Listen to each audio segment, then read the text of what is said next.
What's going on, guys? This is Rob, and if you're enjoying the content here on my channel, then make sure you hit the like button and make sure you hit subscribe so you can help decide what direction the content on my channel goes in the foreseeable future. Okay, so with the War Thor story almost finished, I think we have like one issue left. I figured we'd go ahead and cover what's probably one of the most important Thor stories, really within the last maybe 5 years of Marvel Comics. And for those of you guys who don't know, right now, the writer of Thor is a guy named Jason Aaron, and he's literally been crafting this amazing Thor run that stretches all the way back to Original Sin, maybe even before then, probably with Thor God of Thunder, and it runs all the way up to the modern day, and it's just this great big huge epic. But in the middle of all this, Marvel launched a story called Secret Wars. And Secret Wars initially seemed like it was going to be a reboot. It turns out it's not. Marvel just kind of continued on from Secret Wars. But in that event, they had a series of stories. Now, they were kind of grouped into two different things. You had Battle World and you had War Zones. Battle World is what we care about because what it does is it basically gives us a tour of the different universes, so to speak, that are combined in Battle World. For those of you guys who never read Secret Wars, the idea was that Marvel was really, again, teasing this idea of a reboot. And so what they did is they crafted this huge story that took place in Avengers and New Avengers that ran for about 3 years. And it all culminated in Doctor Doom basically getting the power of God. And the result was that when all the universes were collapsing in on each other, he just reached out and grabbed whatever universes he could preserve and then brought them all together in a place called Battle World. Now, of course, at the conclusion of Secret Wars, Reed Richards of the Fantastic Four fixed everything. Everything went back to normal. But during this time on Battle World is basically all these different universes sitting side by side. Now, in order to basically maintain law and order, Marvel started crafting these little things here and there, and one of them was called the Thor Core. And the Thor Core is basically just the police force of Battle World. But the cool thing about the Thor Core is it's basically everybody who's ever lifted a hammer of Thor. Now, for the most part in Marvel Comics, that's less than 20 people who have actually gone and picked up Thor's hammer and used it. And we're including main Marvel Universe stories, what if stories, brief moments in time, different things like that, where like somebody picked it up for over the span of like maybe 3 minutes and then, put it back down, or they slightly picked it up, or whatever the case may be. But then there's also just characters who we've never seen lift the hammer of Thor, but it would be cool if they did. And the way this works, really the way that Thor's picks up, is it actually picks up with a murder. Because one of the first things we see, or really one of the first major characters we see, is Ultimate Universe Thor. Now remember, in Marvel Comics, the Ultimate Universe was designed to be more grounded. It was basically designed to answer the question, what if superheroes existed in the real world? And so the result was that we started getting characters like Donald Blake, who may or may not have actually been Thor, but we also got Ultimate Universe Thor. And Ultimate Universe Thor was really kind of a cool character because he was a lot more brutal in comparison to the main Marvel Universe Thor, who was really more of like fantasy and adventure. So because of this, a lot of fans out there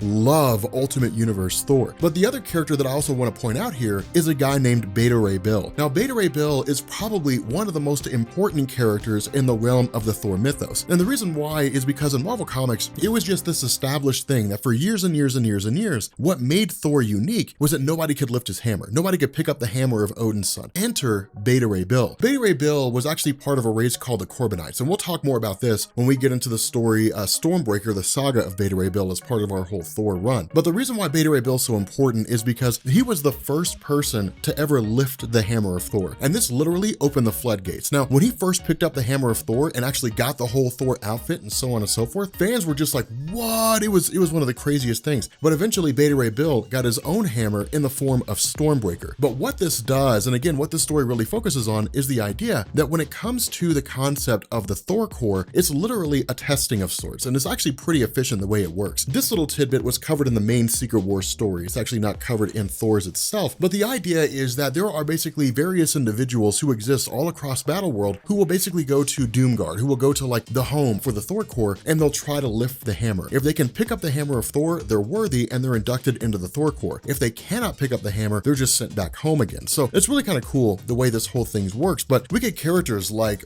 Groot, who somehow became Thor in a different universe, things along those lines. But the question being asked here is, who is this person and why are they dead? What we also end up figuring out, or what we also end up finding out, is that this person's actually been dead for quite some time. The issue is that someone moved their body. And that's the question, is who was it that moved the body of this individual? Now, a couple characters that I also want to point out here are Storm Thor and Rune Thor. Now, Storm Thor is an actual story that actually happened in Marvel Comics where Storm picked up the hammer of Thor, and it was actually pretty cool. There's another instance though where we have Rune Thor, and I don't really know anything about this guy. In truth, there's what's called Rune King Thor, and then there's this guy, Rune Thor. Rune King Thor was basically this demigod. It was when Odin's son gained all the power of the Odin Force, in addition to like the power of the runes of Asgard, whatever that means, but it basically made him like this universe, multiversal level threat, meaning he could do almost anything he wanted to. This is not Rune King Thor. This is just Rune Thor. He never really existed beforehand. But the other thing about this is that because Ultimate Thor is so lauded by the other members of the Thor Core, they basically look at him as the guy who can solve almost any problem. Now, because of this, it really leads to Beta Ray Bill and Ultimate Thor just going through and trying to track down who it was that committed these crimes and so on and so forth. Now, what we actually end up doing is transitioning to the main base of operations and the leader of the Thor Core, who's Old King Thor. Now, this version of Odin's son appeared as part of Jason Aaron's run when it came to his whole run on,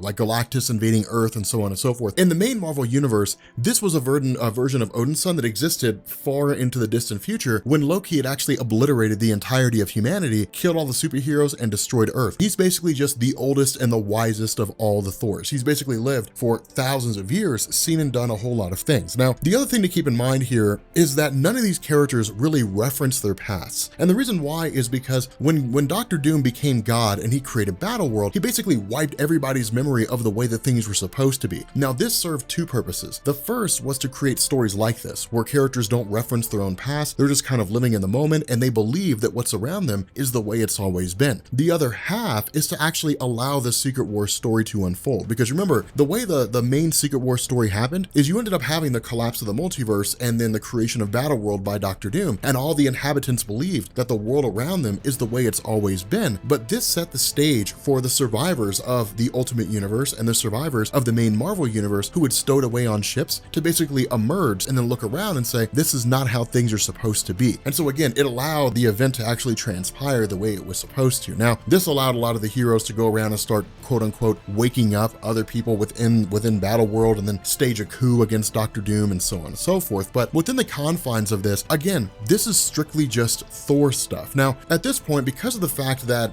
Ultimate Thor is trying to figure out what's going on and so on and so forth, he actually goes to visit Throg. Now, Throg's one of the coolest characters in Marvel.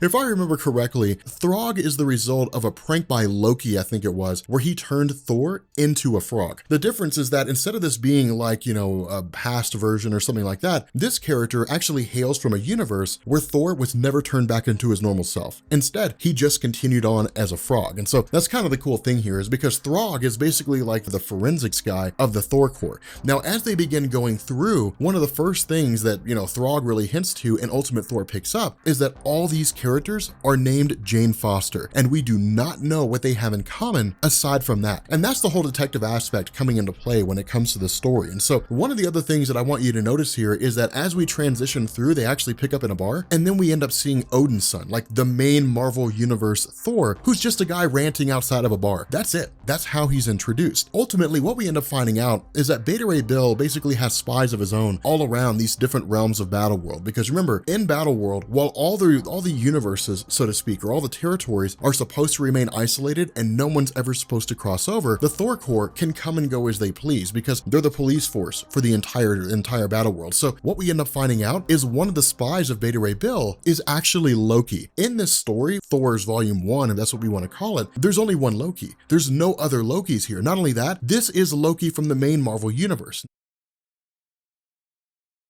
Because this is a whodunit sort of mystery, what we end up finding out is Beta Ray Bill was basically killed by someone. We don't know who it is, but because the last person that he was seen with was Loki, all fingers point to him. Now, this is kind of interesting because when it comes to the character of Loki, he's ill-equipped to beat someone to death who's an Asgardian. Any normal human, sure, but when it comes to an Asgardian like Thor, not really. And so because of this, where a funeral is held for Beta Ray Bill, after that is just like an absolute rampage. It's literally if somebody went out and shot a cop, every single cop in that precinct and other cops around that precinct are gonna go on a manhunt trying to find the guy who did it. Now, the cool thing about this is that it also gives us this little tour of Battleworld in the sense that they travel to Greenland, where all the Incredible Hulks reside, and they go poking around trying to figure out who it was that killed Beta Ray Bill from there. They go to the land of all the Ultrons. They go to the land of all the zombies, every single last one of them, trying to find who it was that ended up killing Beta Ray Bill. But at this point, what we do is, in the midst of this investigation by Ultimate Thor, we pick up with main Marvel Thor, and he actually transition in as the guy who tells Ultimate Thor, stop asking questions, stop your investigation now. Now, the cool thing about this is that because those individuals of the Thor Core are only those who are worthy to pick up a hammer, main Marvel Universe Thor is not there. Remember, he lost his ability to wield a hammer during Original Sin when Nick Fury whispered that Gore was right. Of course, Gore being one of the major villains in the Thor God of Thunder story, who basically argued that all gods were the same, that all gods were evil. But because of the fact that Odinson lost his ability to wield his hammer, he's a Thor, but really in name only. He's not actually able to wield a hammer. Ultimate Thor really kind of hits at this and says, hey, look, you might call yourself a Thor, but you're not a Thor. Nobody ever saw you being a Thor. You're just a crazy guy who goes on these little rants and these little raves. Now, the cool thing about this is it leads to a direct conflict between the two, with Ultimate Thor using his own hammer, and then, of course, main Marvel Thor using Jarnbjorn, the enchanted axe. Ultimately,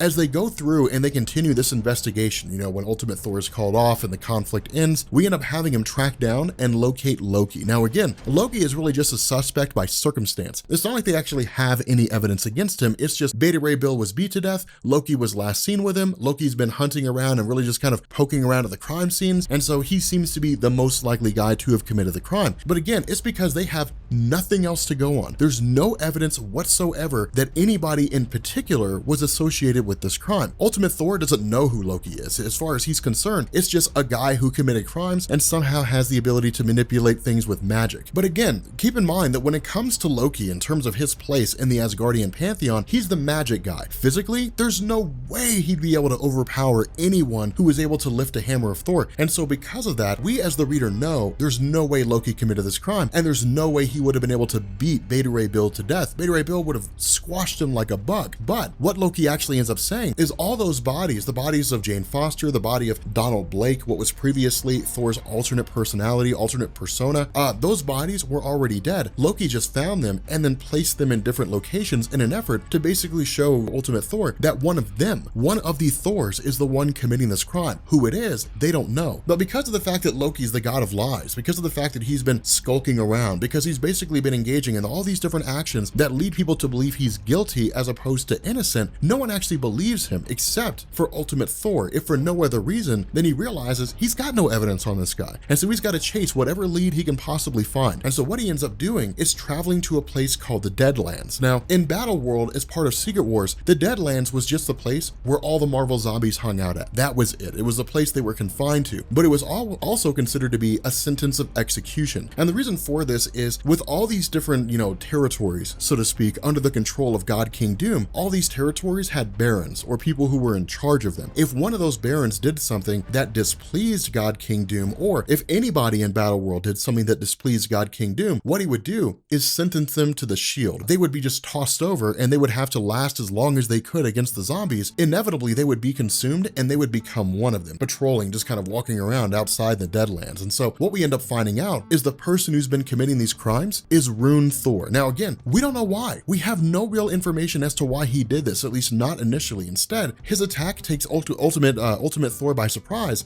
until he's rescued by main Marvel Universe Thor, until he's rescued by Odinson. Now, this leads to a team up between the two. But what we also end up learning is that Rune Thor, of course, travels back to find Loki and intends to kill him, as he's the only person who witnessed Rune Thor killing Beta Ray Bill. And so because of this, again, there's no indication as to why this was done. We're not really given any information here. All we know is that he just went through and started killing them. But what this does is it leads to Ultimate Thor and Odinson from the main Marvel Universe teaming up and traveling back to face Rune Thor. Now, again, this leads to a massive battle, but the funny thing about this conflict actually coincides with the actions of Jane Foster. Remember, while this story is going on, the survivors of the main Marvel Universe, the survivors of the Ultimate Universe, except for, Ultimate Thor and the main Marvel Universe Thor, they're running around and they're basically trying to figure out what's going on and how to defeat God King Doom. Because of this, what they end up doing is rallying all these different forces to their sides, all the Incredible Hulks, all the Thors. It was like one of the coolest battles ever, because if you never read Secret Wars, there's this amazing moment. God, there's this amazing moment. The villain Apocalypse takes on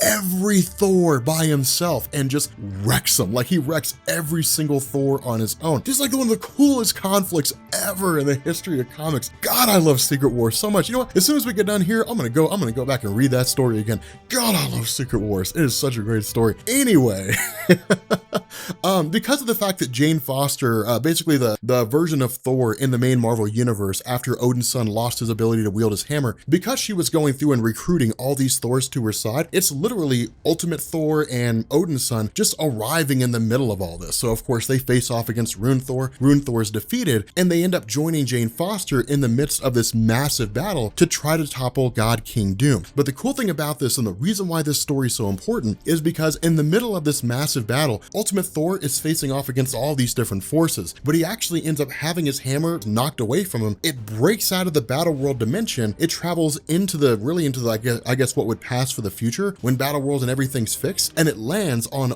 old Asgard, which is to say where War Thor shows up and picks up the hammer. So that's why this is so important, is because this directly leads into War Thor. It's literally how War Thor shows up. It's how this hammer got there, and it's how War Thor picks up the hammer and ends up becoming, really, I guess, War Thor, basically. But again, one of my favorite stories. This was so cool in terms of how it all progressed, because it just leads into new things. But if you guys are new here to Comics Explained, make sure you guys hit the sub button to become part of the Rob Core. If you guys enjoyed this video, make sure you drop a like, and yeah, I will catch you all later.